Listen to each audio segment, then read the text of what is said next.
Hai kelas, ketemu lagi di Knowledge Management System kelas. Ini kita udah masuk sesi keempat, pertemuan keempat kita. Hari ini kita akan bahas tentang knowledge creation. Oke, ini dia. Knowledge creation.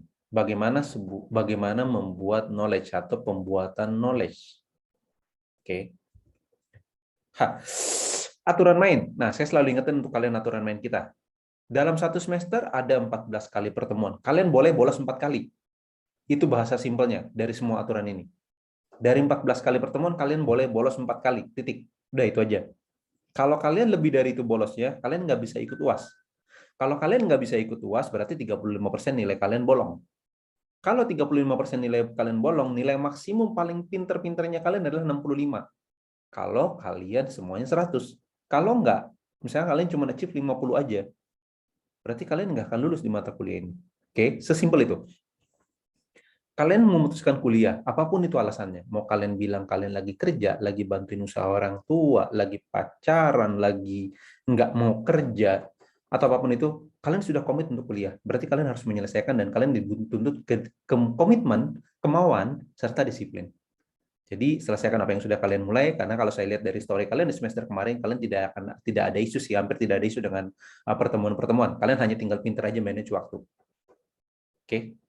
Oke, saya percaya kalian bisa melewati yang ini dan nggak akan jadi masalah kita nanti di akhir semester. Jangan sampai nanti kalau di akhir semester kalian ada yang cuma ikut 7 kali terus kalian mohon Pak diberikan tugas kayak gini. No, kita sudah state di sini tidak bisa digantikan oleh tugas. So please commit.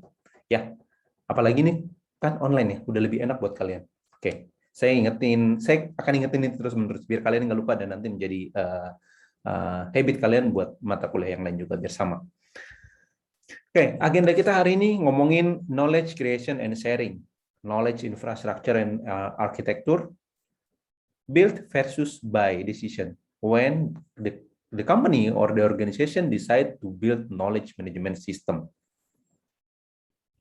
Oke, stage 1. Ngomongin KMS life cycle dulu. Kemarin kita kan udah muncul ini, evaluate existing infrastructure sampai dengan post system evaluation. Sekarang kita ada di stage knowledge capture dan design KMS blueprint dalam sebuah KMS life cycle. Nah, kenapa sih perusahaan itu perlu membangun sebuah knowledge management system? Kemarin kan kita udah ngomongin tuh alasannya. Kenapa KMS itu menjadi penting? Nah, sekarang adalah kalau sudah dibangun sebuah KMS, apa yang menjadi core dari KMS? Konten di dalamnya. Contoh simpel. Kalau kita ngomongin sosial media, saya ambil nama Facebook atau Instagram. Atau kalau saya ngomongin Tokopedia, e-commerce. Kalian kebayang nggak kalau kalian login nggak ada konten di dalamnya? Alasan kalian mau menggunakan aplikasi-aplikasi tadi karena ada konten, dan kalau untuk sosial media karena ada juga teman kalian di dalam. Tapi nggak kenal, nggak teman juga nggak apa-apa sih, penting ada kontennya aja menarik kan. Karena kita kadang follow yang nggak kita kenal dan nggak kita tahu juga, tapi karena menarik kontennya kita follow aja gitu. Jadi konten tadi, kalian bisa ngebayangin nggak kalau sosial media atau e-commerce tadi nggak ada kontennya? Kalian buka Tokopedia nggak ada tokonya, nggak ada jualannya. Kalian mau ngapain di dalam? Sosial media kalian mau ngapain? Nggak ada yang posting. Kalian mau ngapain? Nggak ada yang bisa dilihat dalam kan? Sama seperti KMS. Knowledge management system, kalau tidak ada knowledge-nya di dalam, maka knowledge management system itu nggak akan ada artinya. Nah, kenapa sih organisasi ngomongin dengan concern tentang knowledge creation? Karena dikatakan sini, dynamic activity that can enhance organization success and economic well-being. Dynamic activity itu can enhance organization success. Kesuksesan organisasi itu, dynamic activity itu berperan dalam kesuksesan sebuah organisasi. Dynamic activity itu kan banyak. Perusahaan itu harus berubah, harus melakukan terobosan terus-menerus. Di part kedua ngomongin driver of innovation. Perusahaan nggak boleh berhenti, stuck di prosesnya. Seperti Nokia, the leader smartphone di eranya. Kemudian rontok, karena mereka tidak menerima kitab baru si Android, ya kan? Tidak melakukan inovasi. Sementara yang lain seperti Samsung, mereka mau beradaptasi dengan inovasi tadi, dengan hal-hal baru tadi. Mereka lihat itu sebagai sebuah challenge, itu bisa nggak nanti sustain di market. Driver of innovation. Ada sebuah knowledge dari sana bernama Android. Oke. Kenapa Android menjadi knowledge, Pak? Karena Android itu sebuah aplikasi. Teori yang digabungkan dengan konsep dan teknologi di dalamnya sehingga bisa digunakan. Menghasilkan sesuatu, bisa diaplikasikan pada suatu hal. Involves knowledge acquisition, selection, generation, and sharing. Nah, perusahaan itu juga kan harus selektif juga kan ketika dia pengen membangun sebuah knowledge management system. Misalnya, kita pengen membuat sebuah knowledge tentang bagaimana caranya mengidentifikasi oli yang bocor pada kendaraan bermotor. Kalau kita cuma punya satu buah teks knowledge, dan ada kejadian case-case yang lain, maka kita tidak akan bisa mengcapture dan kita hanya akan berpatokan pada satu cara tadi. Kita cuma tahu satu cara. Akhirnya kita gagal mengidentifikasi. Akhirnya kita gagal melakukan inovasi. Akhirnya organisasi yang dynamic tadi tidak terjadi. Itu kaitannya juga dengan maturation, expression into knowledge. Kematangan dari knowledge itu sendiri. Experience kan. Kalau caranya tadi saya membongkar ban mobil, saya ada 5 step, ternyata ada 3 step yang lebih cepat, kenapa nggak diimplementasikan yang 3 step? Nah, tapi kan yang tahu 3 step ini bisa jadi orang yang expert, yang lebih jago. Yang karyawan yang biasa-biasa aja tahunya 2 step. Nah, dengan knowledge maturation tadi, combine dalam sistem, taruh dalam sistem yang bisa diakses oleh semua orang dalamnya, montir-montir di dalam sebuah bengkel misalkan, sehingga itu bisa mengimprove proses nantinya kan. Dan kematangan-kematangan dari setiap knowledge itu akan melahirkan inovasi.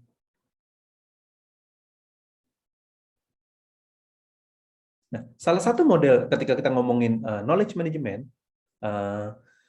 Nonaka, Ikujiro Nonaka, adalah salah satu inisiatornya. Dia adalah seorang profesor dari Hitotsubashi University di Jepang, di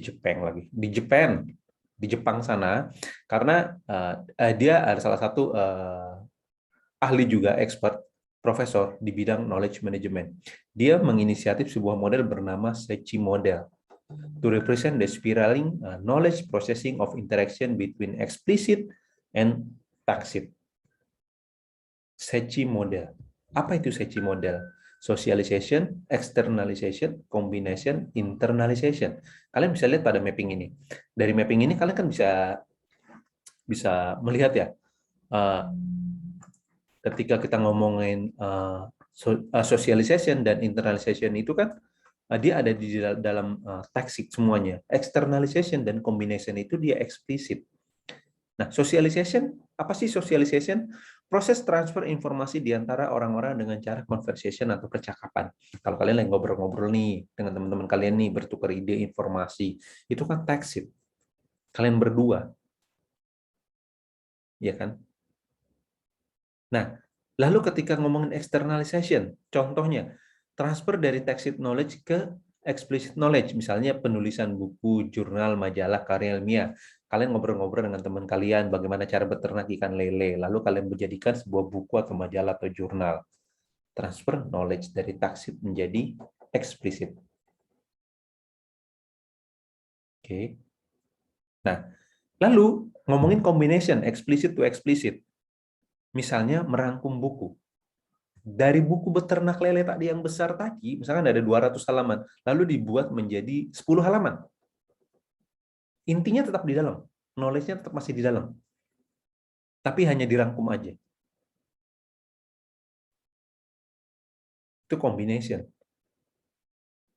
Lalu dari combination explicit to tacit, itu bernama internationalization. Bukan internationalization. Internationalization. Oke. Transfer dari explicit knowledge ke tacit knowledge. Misalnya guru mengajar dalam kelas. Seperti saya tadi. Saya ngobrol dengan teman saya gimana cara beternak lele, lalu saya jadikan sebuah buku tadi ketebalan, kalian masih pada komplain, lalu saya buat menjadi rangkumannya. Dari rangkuman tadi, lalu saya ajarkan lagi di kelas.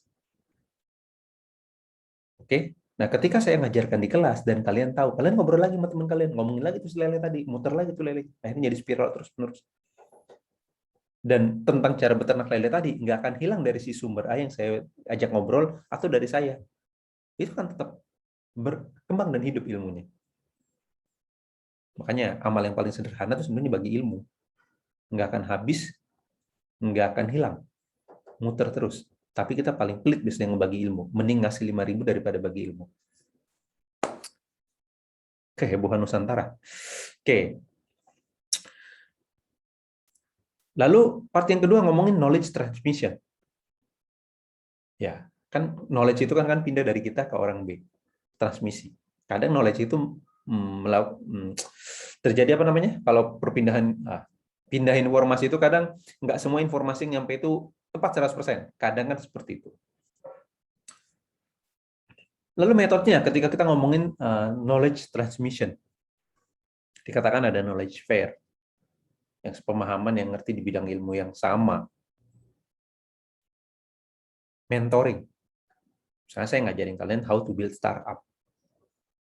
Jadi semua knowledge tentang startup dan experience yang saya miliki akan tertransfer ke kalian. Bisa jadi kalian akan menyerap utuh 100%, atau kalian nanti akan mengcombine dengan knowledge yang kalian dapatkan dari luar. Atau kalian filter lagi dengan knowledge yang kalian dapatkan dari mentor yang lain. Atau bahkan ada juga yang nggak semuanya kalian bisa cerna. Hanya misalkan 50%-nya. Dan dari 50% tadi, memungkinkan banget melahirkan sesuatu yang baru juga. Oke. Lalu informal meeting. Ya, kalau formal meeting kan kaku tuh. Kalau informal meeting kan lebih banyak hal dan lebih banyak juga hal luar yang bisa dibahas juga. Informal meeting itu kan lebih bebas ya, ngomongin ya, bisa lebih panjang juga rentan waktunya, timeline. Nah, itu juga bisa salah satu proses knowledge transmission, perpindahan knowledge. Electronic technology. Ya, ini yang paling mudah saat ini. Ambil smartphone kalian, itu udah smartphone. Kalian bisa lakukan apa aja dalamnya, banyak hal. Jadi jangan cuma buka Facebook sama Instagram sama main game Mobile Legends. Coba lakukan hal yang lain. Nah, elektronik teknologi tadi, kalian bisa pakai untuk mengakses knowledge. Miliaran knowledge ada di luar sana, free. Nunggu diakses. Oke. Dan kadang ketika kita ngomongin, saya sedikit melenceng dari knowledge transmission, kadang ketika kalian mendownload sebuah buku atau sebuah makalah, lalu kalian save di dalam komputer, selama itu nggak kalian baca atau kalian telaah, itu nggak akan menjadi knowledge yang berarti buat kalian. Knowledge transmission-nya nggak ada. Ketika itu kalian baca, kalian proses, nah itu knowledge transmission-nya baru lewat dari kalian. Transmit. Mulai pindah tuh knowledge-nya. Dari laptop ke dalam memori otak kalian. Dalam memori otak kalian, ketika kalian diskusi dengan dosen atau dengan teman, kalian sampaikan. Nah, itu akan menjadi knowledge transmission berikutnya lagi. Nah, benefitnya apa sih tentang knowledge transmission ini ketika knowledge creation tadi, di-create lalu melakukan transmisi? Apa sih? Problem solving experience reusable. Ya, tadi udah kita ngomongin tentang kita si bengkel montir tadi, problem solving. Lalu enable better and fast decision making. Kalau kita sudah punya experience untuk menyelesaikan suatu hal, ya decision making-nya akan jauh lebih cepat. Misalnya gini, itu api panas. Kan sudah ada knowledge seperti itu. Berarti yang harus kita lakukan adalah ya jangan deketin api. Karena udah ada knowledge-nya. Ada orang yang merasakan bahwa api itu panas. Nah, kalau kita harus ke sana dulu beneran ke api itu panas, terus nyobain lagi api yang warna biru, yang warna hitam, yang warna merah, seperti apa panas-panasnya, kan udah ada knowledge-nya tuh. Kita nyobain lagi, itu kan ngabisin waktu. Dan decision making-nya kan lebih cepat. Itu kalau contoh yang paling sederhana. Stimulate innovation and growth. Yes, dengan knowledge itu akan menstimulasi. Dan kalian bisa jadi tahu, oh kayak gitu caranya ya. Saya juga, berarti bisa saya tambahkan, saya modifikasi dengan A, B, C, bla, bla, bla. Sehingga itu menjadi variasi knowledge baru lagi. Stimulus, innovation, and growth. Stimulate, menstimulus. Improve delivery to customer. Yes. Ketika kalian ada komplain dari customer, Pak, kenapa sinyalnya nggak ada ya di handphone saya? Kalian kan bisa guide dia. Kenapa ciri-cirinya, kalau problemnya A, masuknya di B, itu seperti troubleshoot. Tapi dalam skala yang lebih advance. Atau bisa juga dalam skala yang lebih spesifik, hanya di organisasi itu aja. Lalu reduce the loss of know-how.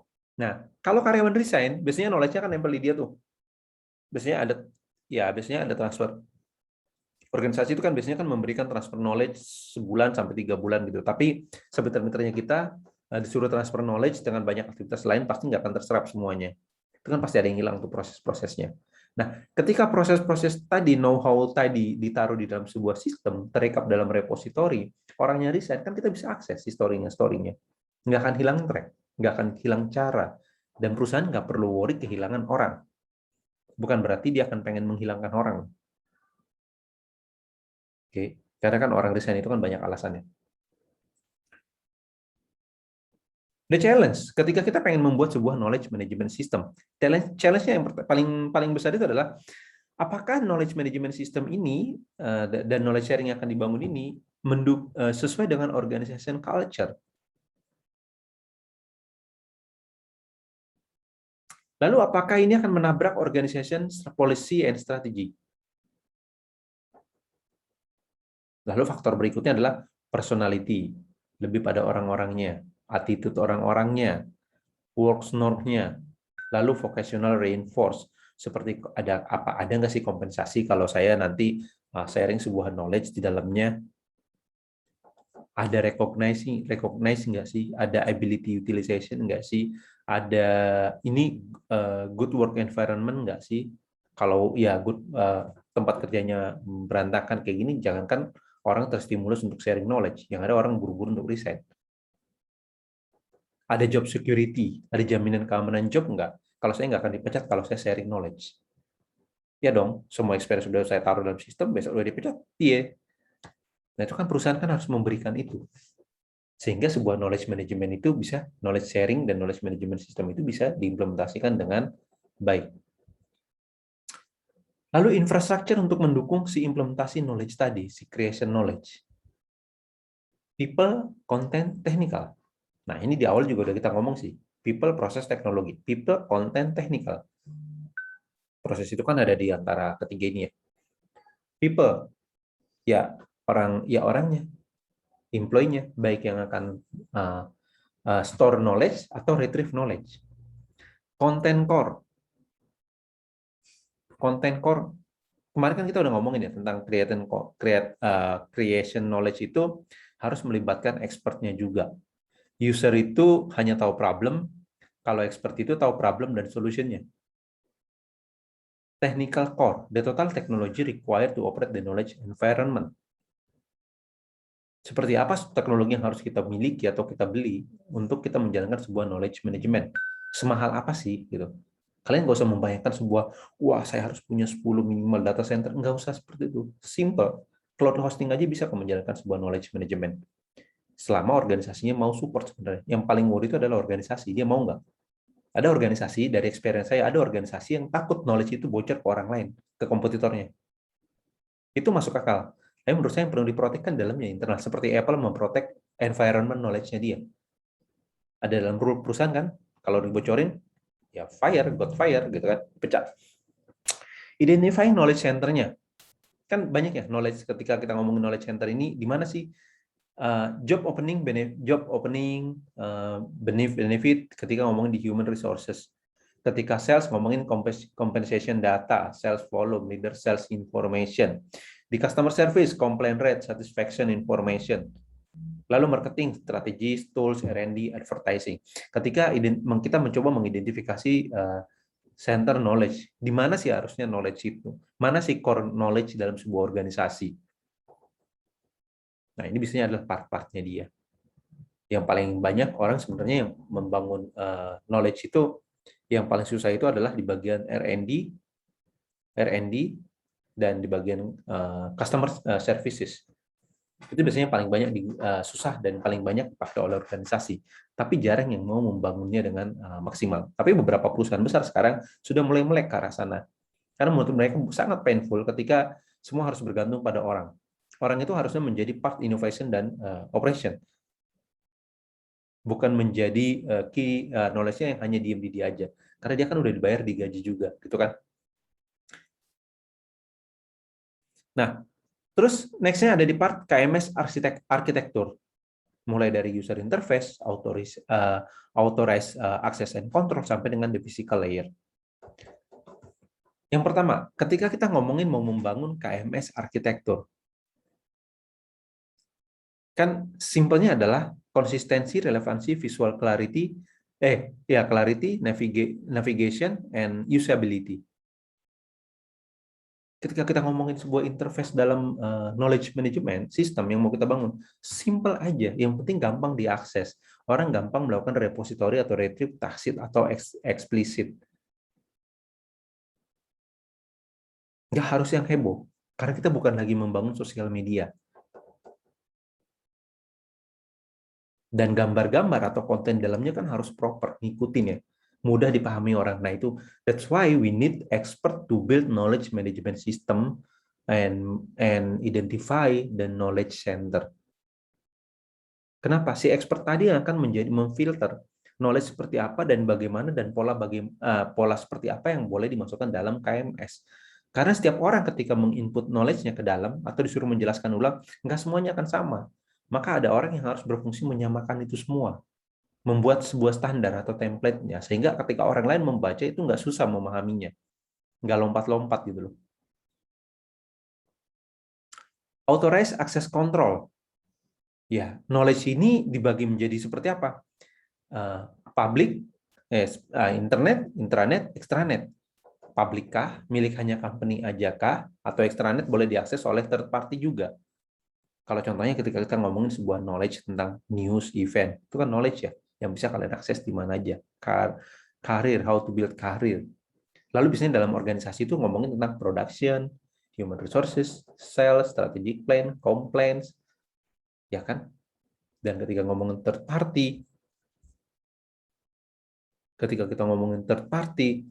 kita kan akan ngomongin supplier, vendor, partner, customers. Oke. Nah, ini ketika kita ngomongin authorized access control.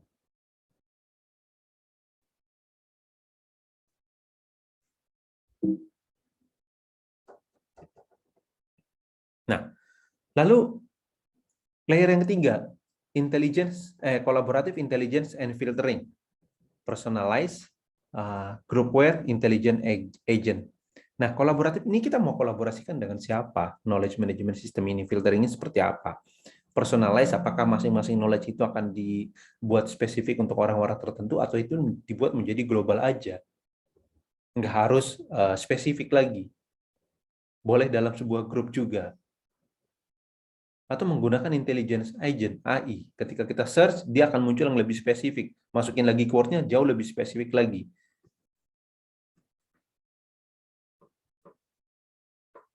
Enabling application layer. Ultimate goal, show how knowledge sharing could improve the employee. Harusnya ketika kita ngomongin application, enabling application ya, gampang dipakai di mana aja harusnya knowledge ini. Kan harusnya goalnya adalah improve the employee. Dari tadinya cuma tahu A, sekarang dia tahu B, C, D, E. Dari dia tahu satu cara menjadi 3 cara. Dia improve, dan dari cara A, B, C, dia combine melahirkan metode AE atau AC atau AD.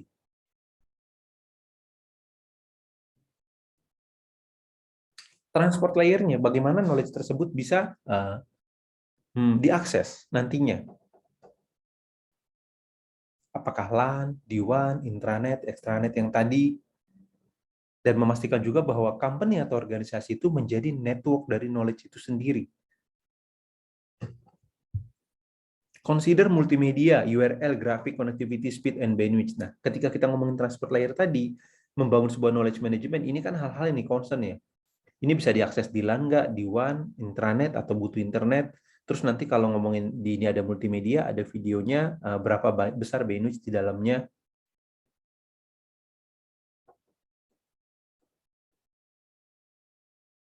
Middleware. Focus on interfacing with legacy system and programming residing on other platform. Bisa diakses di mana aja nanti si knowledge ini. Apakah hanya di aplikasi knowledge management yang kita buat, ataukah bisa diinterfacing juga dengan aplikasi lain? Misalkan knowledge management bisa bisa juga API-nya, datanya diambil di sosial media. Sehingga ketika orang banyak menggunakan sosial media, dia juga bisa sambil menggunakan knowledge management di dalamnya. Designer should address database and application with which KMS system interface yang tadi di awal, dan make it possible to connect between old and new data format. Jadi ketika ada knowledge yang dengan data yang lama, misalkan knowledge yang dulu datanya sudah ada tuh, sudah dibuat dokumennya, format videonya, ketika kita membangun KMS yang baru, itu harapannya bisa diintegrate juga dan bisa diakses. Kalau enggak, ya kita harus menyiapkan sebuah fitur untuk mengkonversi. Nah, physical repository. Represent the physical layer where repositories are installed. Includes intelligent data warehouse, legacy application, operational database, and special application for security and traffic management.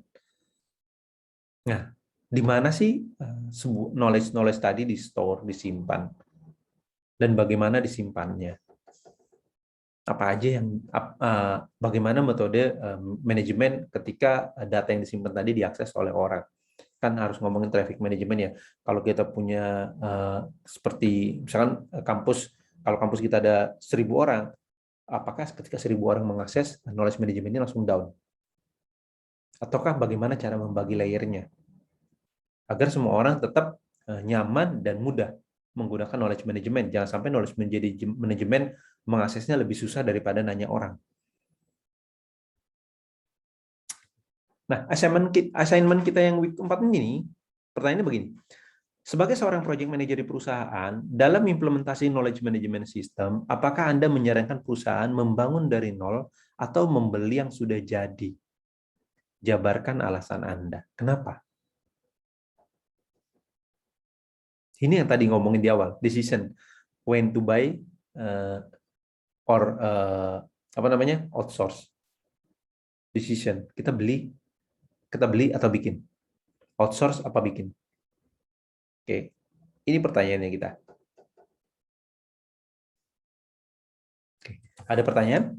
Kalau ada pertanyaan, kalian posting nanti di Google Classroom Trade, nanti saya akan respon di sana. Walaupun saya agak sedikit lambat responnya karena berbagai aktivitas, saya akan usahakan untuk merespon itu. Nah, jadi secara kesimpulannya adalah knowledge management itu harus di-create di dalam sebuah organisasi. Ketika create tadi, ada banyak faktor yang harus kalian pertimbangkan. Mulai dari kesiapan teknologi, orangnya, core kontennya, expertnya, dan challenge ketika membangun knowledge management tadi. Ketika kita create sebuah knowledge management, pasti ada resistensi dari orang-orang lain. Nah, tapi apapun itu,